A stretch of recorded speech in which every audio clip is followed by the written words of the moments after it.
housing as a traveling therapist.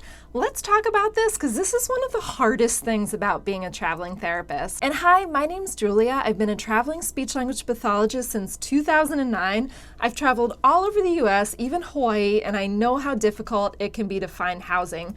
So subscribe to my channel, check out all my information, and let's get into this. How do we find housing as a traveling therapist? First of all, know that there are two different ways you can acquire housing as a traveling therapist. First of all is that your agency could actually find housing for you, meaning that all of the work is done for you, your agency finds housing, and boom, you get to move in, easy peasy. Why doesn't everybody do this? Why are we even talking about finding housing?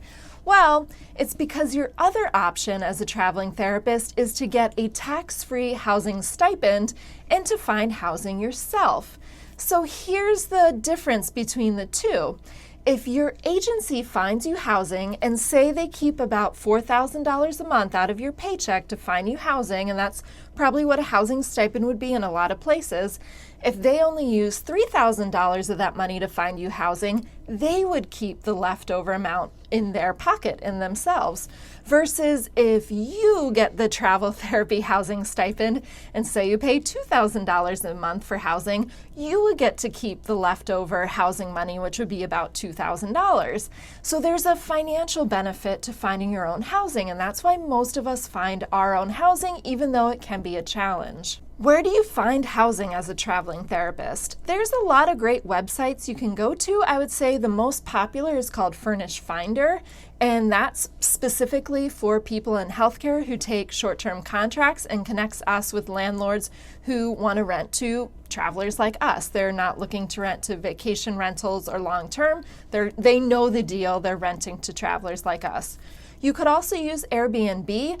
Some people will section off their unit for like 3 months at a time and rent it out on Airbnb, and you can check there to see if there's units available. Some other websites are VBRO, Vacation Rental by Owner, and Healthcare Travels, which is kind of similar to Airbnb and Furnish Finder. A website called Landing also offers a subscription-based model where you can rent apartments on a subscription and move from city to city. That's more in urban areas right now, but it is an option for some people. Some kind of unvetted ways to find housing, meaning the hosts aren't really verified, is you could look at Craigslist or any of the Facebook places like Facebook Marketplace, Facebook groups, Facebook local buy-sell groups. You can look on all those places for housing options. However, when you enter that Facebook sphere and that Craigslist land, know that there are a ton of scammers out there. And I don't particularly recommend using those sites because there's so many fraudulent ads and so many scammers, but they are available.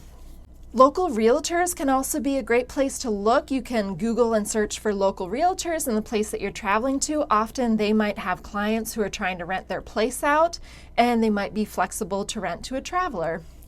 Finally, least but not last, is by word of mouth. Sometimes when you get to a contract, you might be told that there's an open unit in somebody's house in your department, or you might see for rent signs in the neighborhood or in apartment buildings, and you might just find a place on your own once you're at your contract.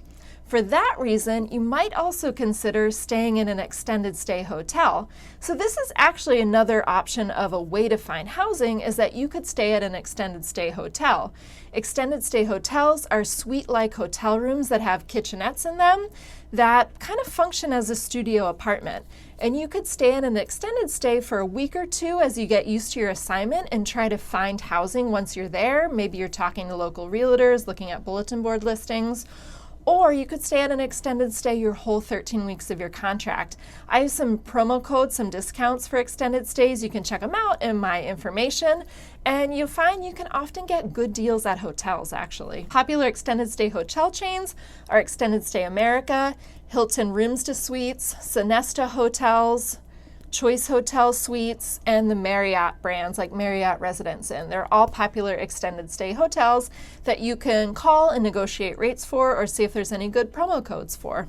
Once you find a place, especially if you're working off of a lease with a landlord, you want to make sure that the lease terms work in your favor, meaning your contract could be canceled at any time, unfortunately, as a traveling therapist. Make sure that your housing contract is going to let you out of your housing if your contract gets canceled. So maybe there's a clause that you can get out with a week notice or a month notice, or it's a month-to-month contract. I really don't want you signing anything that has like a 2 or 3 month out clause. Unfortunately, I did that once on like my second assignment ever. I signed a housing contract where you had to give 90 days notice to end the housing contract, and I got canceled on my assignment and ended up having to pay out something like 75 days. It was insane. I don't want that to ever happen to you. So don't sign contracts that have strict policies about how many days you need to give notice. And that's one of the reasons I kind of like furnished finders, is their contracts and their owners tend to be more flexible because they tend to understand our lifestyles and kind of how we roll as travel therapists. And when you're signing your contract and going over things with your landlord, make sure you ask them any special rules they have, like can you have pets? Can you bring guests? Is there a curfew? Some landlords have really oddly specific and kind of downright strange rules. So just make sure you know what they are before accepting a place. And maybe if you're not cool with the rule, you won't live at that place. But ultimately, you're staying in somebody else's house, so it's their rules and we have to follow them. And finally, if you're giving a security deposit on a unit, make sure when you move in, you're taking videos of any damage of the unit so that you're not getting charged for that damage when you leave. So make sure you protect yourself. So if you have any questions about finding housing as a travel therapist, drop them below in the comments and check out all the info and links I have. I have a ton of information for you guys. I hope you subscribe and enjoy this video.